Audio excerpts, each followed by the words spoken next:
आपण समस्त जानते भुवनेश्वर राजधानी भुवनेश्वर एक गोटे एभली राजधानी जार ऐतिहासिक पृष्ठभूमि अच्छी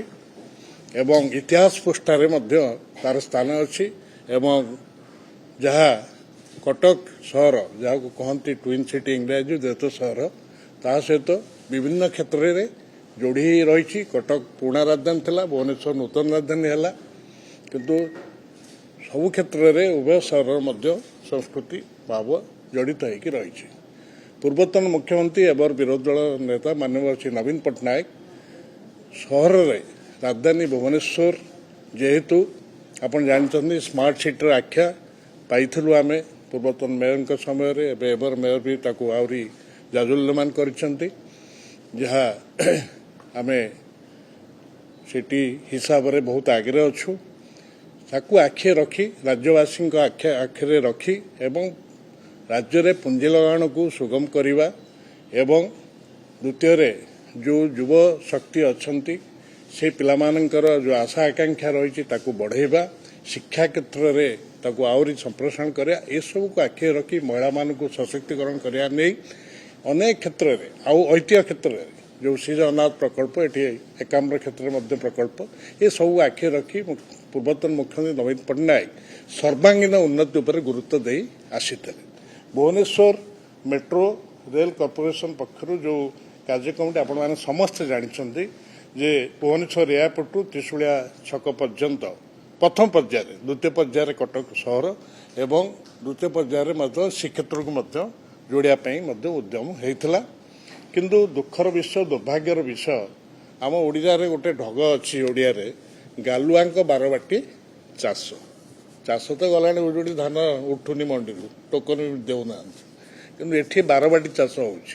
बारबाटी चाषटा केमतिया एठी 3 जन मंत्री कथार तालमेल ना जे सरकार तो तालमेल ना विभिन्न क्षेत्र में रहू सकाळ गोटे कथा संध्या गोटे कथा एठी पूर्त मंत्री श्री माननीय श्री हरिचंदन मेट्रो प्रोजेक्ट उपर गोटे कथा कहते आमर नगर उन्नयन मंत्री सी कहते आउ गोटे कथा से मेट्रो प्रोजेक्ट उपर आउ गोटे आमर जो कहती आमर परिवहन मंत्री आमर कृष्णचंद्र पात्र सी आउ गोटे कथा कहते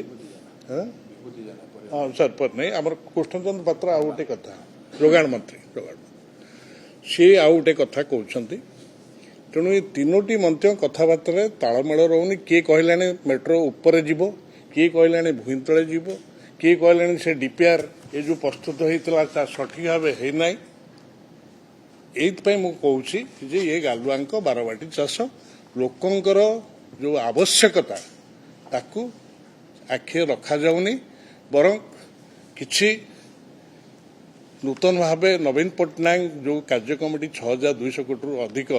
जो पाखापाखि करते प्रोजेक्ट की 6255 कोटी ताकू बातिल करदेले एवं बर्तमान राज्य तहबिल से जो कंपानी नहीं था ताकू बर्तमान जनसाधारण पैसा बर्तमान क्षतिपूरण देवे जनसाधारण पैसा एमाने पैसा तो आनी पाना बर्तमान उद्यम करूँ एवं अक्षम जेहेतु कहतु केन्द्र को अक्षम आमे आमको किसी अनुदान दो सक्षम करने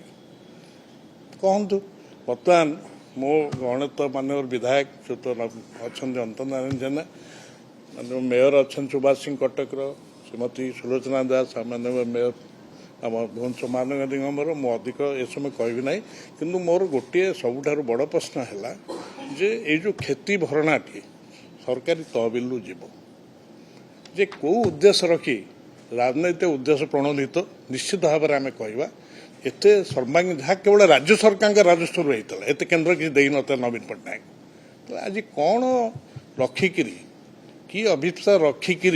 डीपीआर टी सब बातिल कले एवं 3 प्रकार कथा कहले तल ऊपर मझी ये सब कहले बर्तमान कौन ये राज्यवासी स्वार्थ राज्यवासी स्वार्थ ये हूँ तो ये कहली ये है गालुआ बारबाटी चाष।